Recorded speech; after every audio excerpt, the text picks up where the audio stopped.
Unë jam Ilir Doka, i vi nga Gjermania, ka marrë sot këtu në seancë publike për krerët e UÇK-s që gjenden këtu në Hagë dhe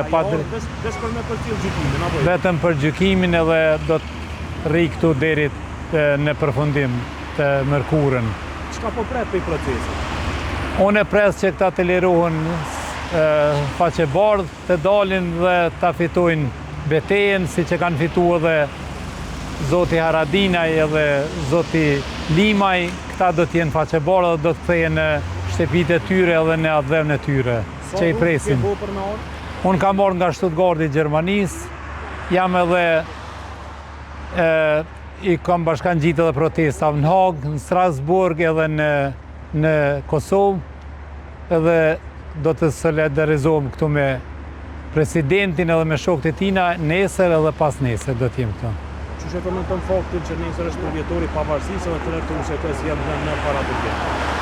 Unë dijem krenar që e kemi shtetin tonë, po jo edhe aq i lumtur derisa të lirohen krerët tanë që gjenden këtu, atëherë do t'jem shumë i lumtur.